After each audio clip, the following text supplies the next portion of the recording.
morning. As we mentioned, I'm Mark Peters, Dr. Mark Peters. I'm a DevOps Institute Ambassador, and I'm here today to talk about all about ops. I am excited to be here at UK DevSecOpsDays. Obviously, it would be much more exciting if I could be there in person, actually be over in London. Unfortunately, that wasn't in the cards for today, so we'll go with the presentation as is. What we're going to talk about. What we're going to talk about is kind of about balancing your workflows and the fact that your business is really all about ops. Everybody today has been talking about integration. We've been talking about DevSecOps and DevOps and platforms and tools, but your business should be all about ops. Of course, before we move to all about ops, we have to have a little talk about me as a person, as the speaker. I did a lot of time, a considerable amount of time working for the U.S. Air Force Intelligence. I retired after 22 years, but I got to see a lot of multi-level compliance. And with that compliance, as my slides are advancing on me, I got to do a lot of different functions.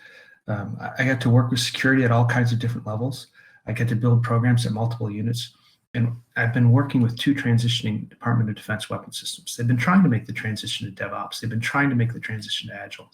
And as they've been doing this, they've encountered some problems along the way. And those problems deal with their security, but they're still focused on ops, and they're still focused on how they do ops. And then, as I mentioned, I'm the DevOps Institute Ambassador. I'm also the chapter chair for the US. We cooperate with the UK chapter a lot of times, so that's another good venue for you if you want to learn more about DevOps. And I did write a book about economic attacks in cyberspace called Cashing In on Cyberpower. But I think that's enough about me. And the point is all about ops, right? That we want to talk about operations. And the reason we want to talk about operations is if you're in operations, if you're running a business, whether it's a small business or a big business, the operations portions of your component drives the value. That's where you get your money from.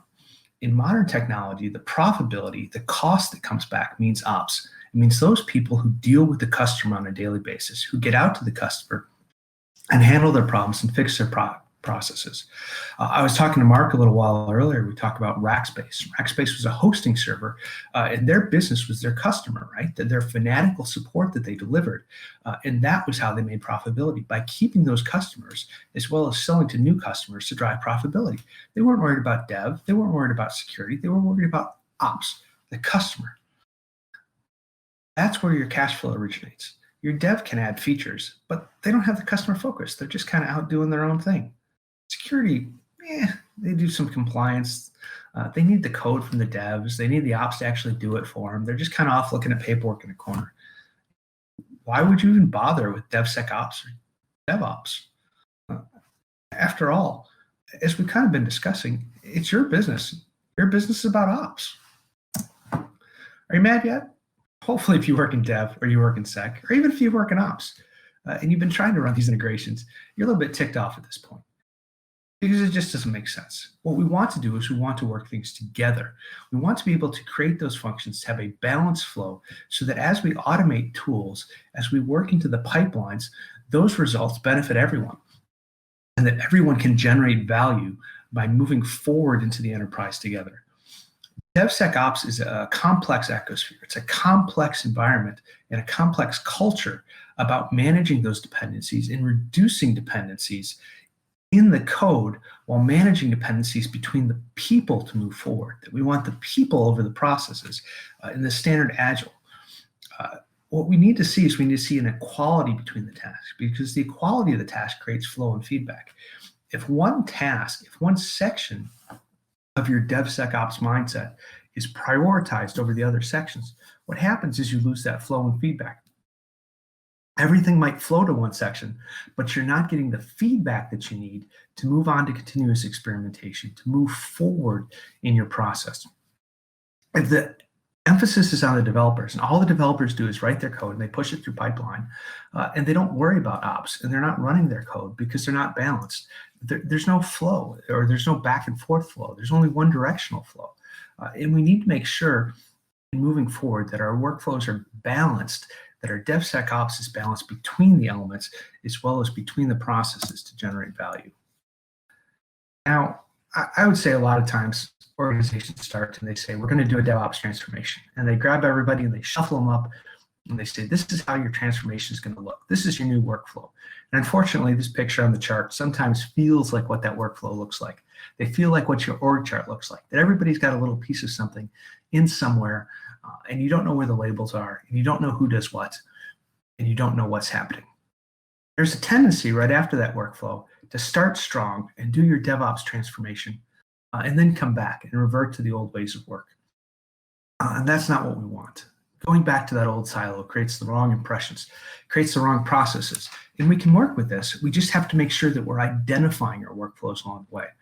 And part of that goes back to the basics of understanding what workflows are and how that movement between the tasks creates equality along the way.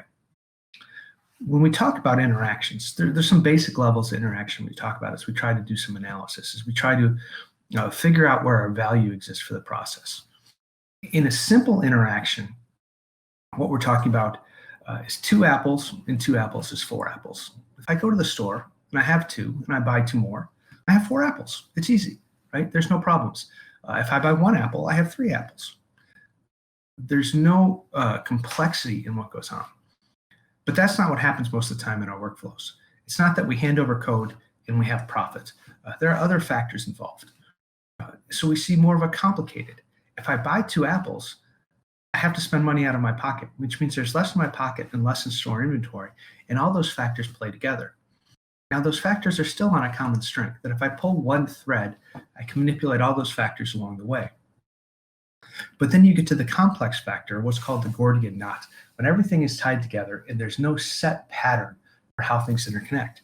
Every issue becomes tied to every other issue. We see this a lot in chaos manipulation and chaos engineering. When we talk situations like Netflix, where you have multiple threads going in multiple places and you have to have some ways to test it.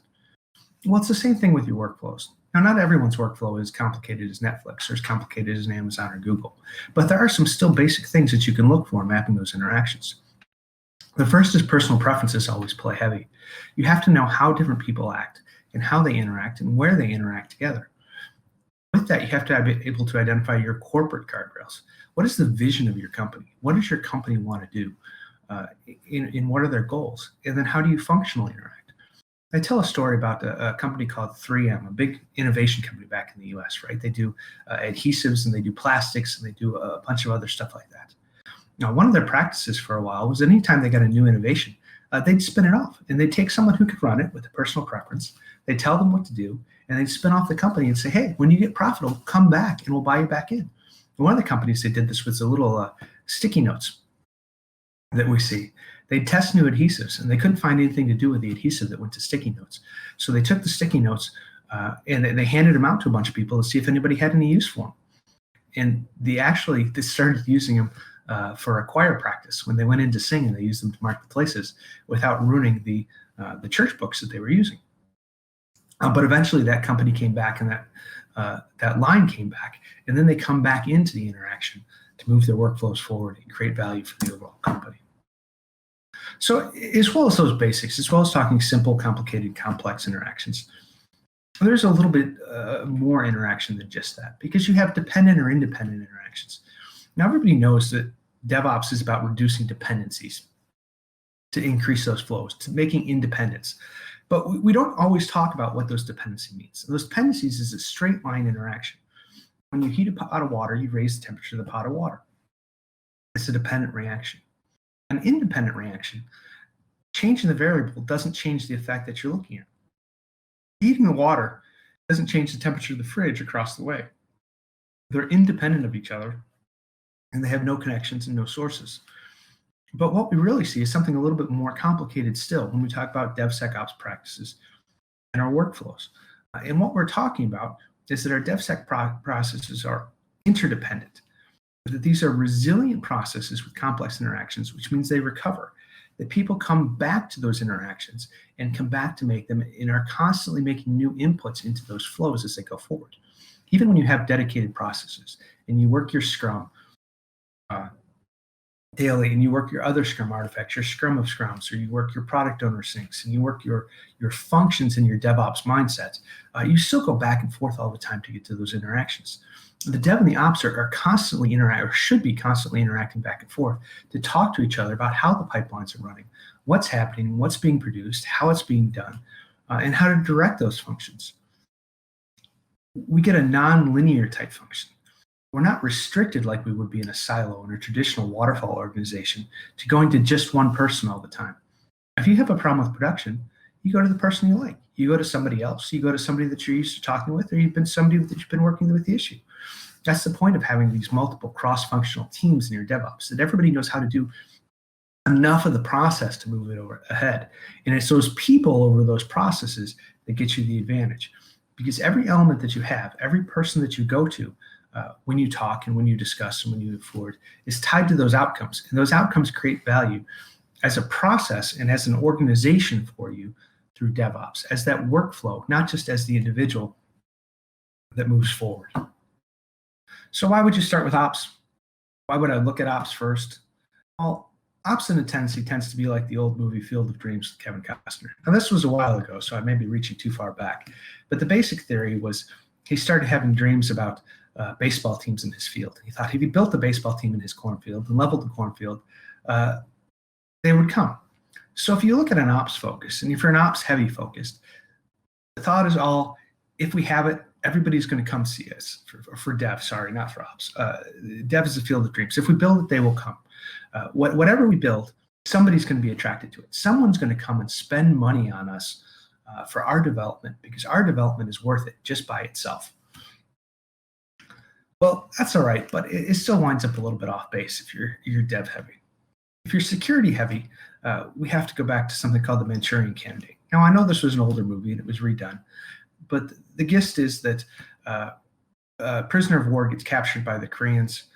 He gets taken in, he gets brainwashed, and they send them back to the US, kill the president.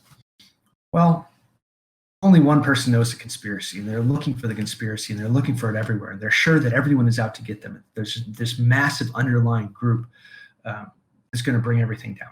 And unfortunately, that's security too many times, that they're looking for that massive conspiracy. They're looking for the people that are intentionally failing to do things rather than just helping bring value to the organization.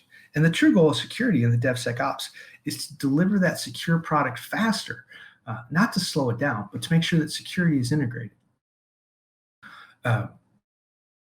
We see too often that in security, the security is you can't do that, you can't do that, you can't do that. We have to fix this, we have to fix this. Well, we have to do that as part of the integrated process when we move forward, and not just think that everyone is conspiring against us. So finally, I moved to ops, and I had said that initially, and I apologize. And running back, you have to go to the dude, where's my car? Ops is customer facing, and customer facing is great because you get to see where the money is, and you get to see where it comes from. But unfortunately, you also charge from one issue to the other from day to day to day. You are constantly dealing with the fires of what's there and how to fix it, and how to make sure it's running, and how to keep it running. But as we look at the overall picture, that strategic coherence of your vision really comes from ops, since they're the ones that delivers. They're the ones that you have to talk to get the profit, to get the viability, and be able to move that company forward. Whatever the company is, it's the customer that makes it run. It's the customer that keeps that profit in, whatever your internal models is. So ops takes that business value, those values you've been committed to make your organizational vision, and they take that and they turn it over to profit, and they make the profit for you, or they hopefully make the profit for you as you go forward. If your ops team is not making the profit or not turning it into profit, then maybe, again, you need to re-examine your workflows as you go forward. So while it should be ops first, it doesn't have to be ops only.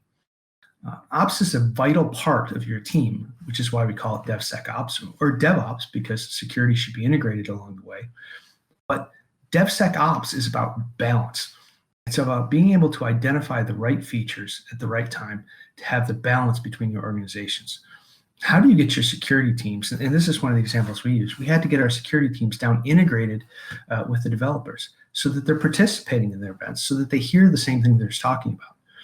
Now, while 90% of the time those things don't hit security, when they do hit security, they expect to get an answer. They want to have an answer, whether it's moving from a RHEL 7 to a RHEL 8, or whether it's implementing a new CVE, or whatever the standard is, they want to be able to have it. And that means having the people there so that you can have the flow in the process early on and make those shifts left that we're worried about.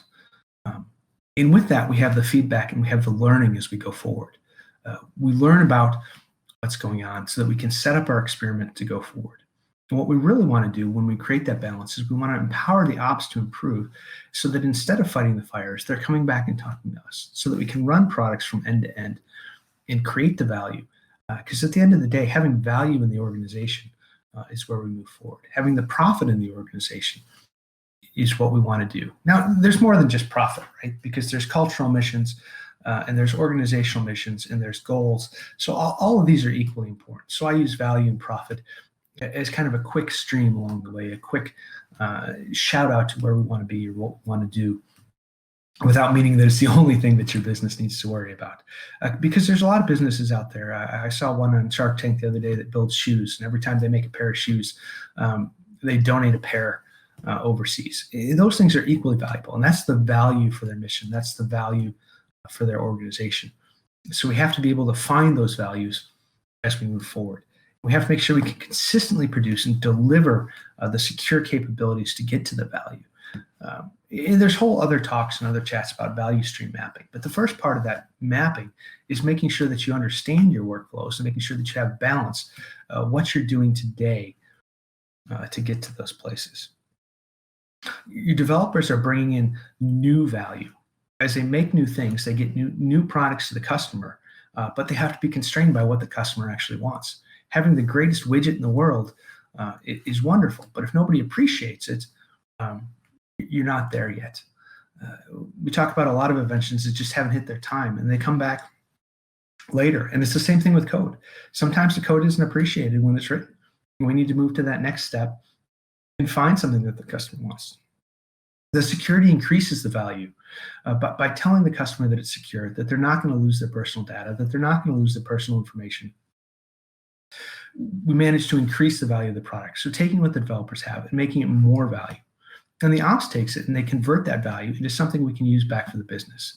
Now, we've been saying profit, but in any case, bringing those customers in creates a value, creates either a customer base or a loyal following or a process that we can use to move ourselves forward. So do you feel balanced yet?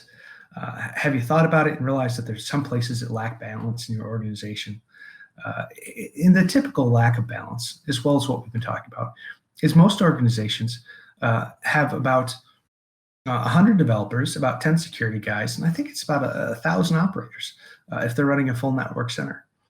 So they're very out of balance in characteristic just because of the basic percentages of those people.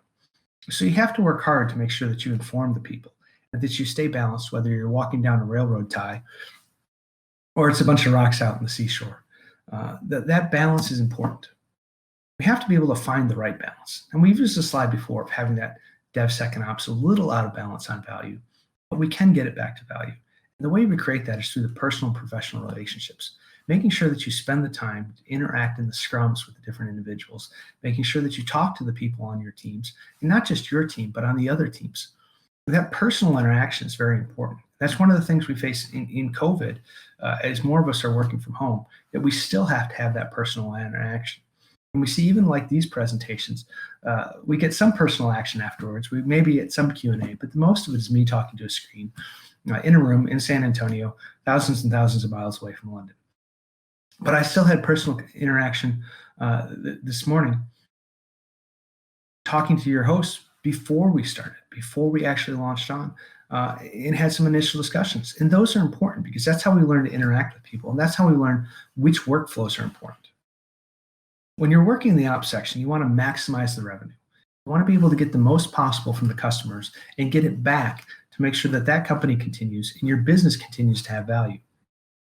But you also want to function securely and create ideas, because you can point out those things to security that aren't working well and point them back and create value throughout that process by saying, we think there's a gap here, because everybody brings something to that process and can create ideas. In talking to a customer, the customer says, it would be really great if we'd have this.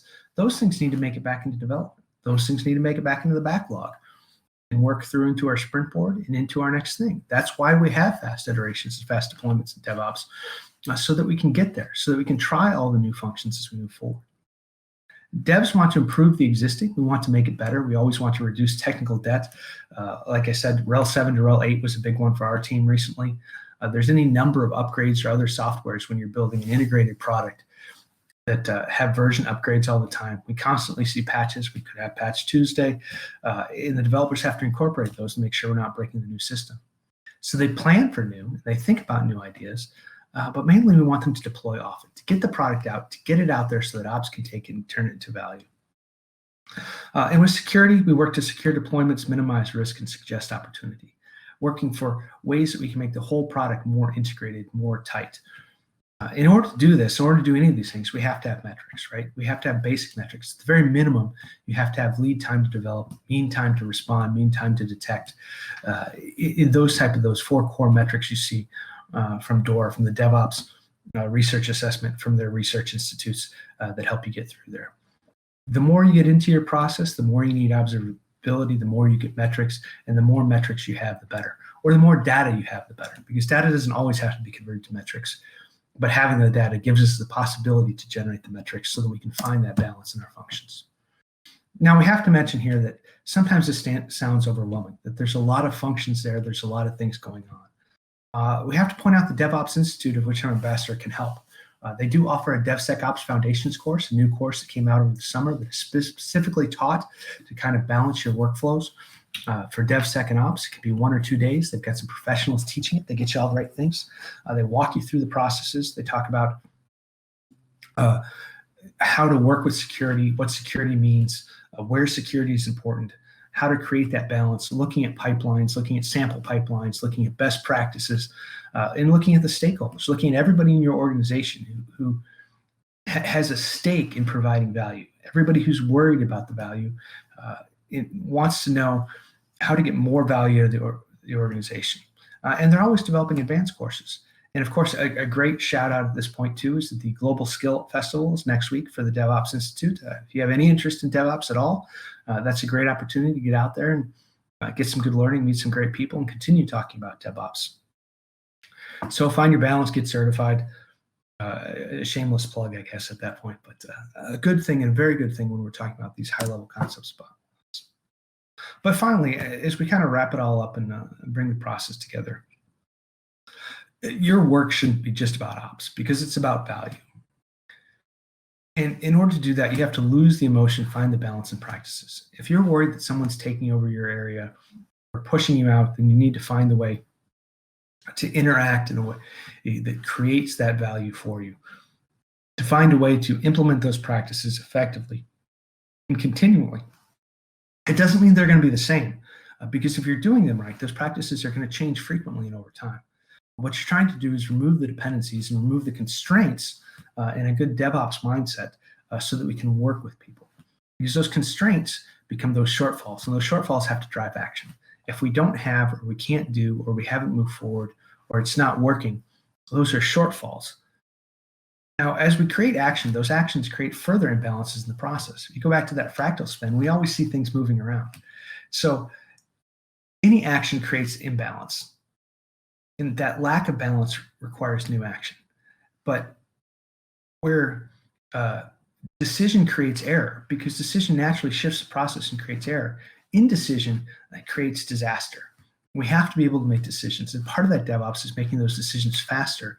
And with Agile, making those decisions at a timeline so that we can fail quickly and fail small rather than fail big. And that's part of recognizing those workflows and managing those workflows. And we recognize where we're failing through those simple metrics, as we mentioned, those base rates that tell you where you are. In order to make a decision, you should always know your base rate. You should know how you're converting, what you're going, what your code looks like, whether or not you're producing good code and secure code, or whether you're just copying from something else. And there's all kinds of tools that'll let you do that. There's all kinds of technical aspects that'll take you down there. But it's important because you have to start where you are. And then you have to move forward in those small steps. You can't move to DevOps, or you can't move to a new Agile framework and start producing right away. You have to take some time to make the adjustment. Even though it moves quicker, it's got to move quicker, smaller. And part of that is that the balance that you're seeking in your workflows is the journey. It's not the end. What you want to do as you start managing your workflows is look back from a year or 3 PIs or however long it is and not recognize where you started from because you've moved so far, even though every day it just seems like a small step. So the balance, again, is really the journey, not the end of your destination. And with that, I hope you enjoyed it. I hope you learned something. You can always reach out to me if you have other questions. I understand we can reach out on Discord for a little bit. That's my Twitter handle and my LinkedIn. I'm very happy to have been here and the DevOps Skill Festivals next week as well. Thank you so much, Mark. That was excellent. Yeah, it is all about balance. Like I've been, it's not just in the whole DevSecOps, thing, but it's in life as well. If you're balanced and if you're in flow and everything is just, everything just goes great. So let me just double check if there's any questions. I don't think there are any questions. So. I mean, we are standing in between people and their lunches, so it could be that there might be some questions that will pop up in the Q&A channel. Thank you so much for joining us this morning, and have an amazing weekend, and please stick around for a bit longer. Thank you for having me.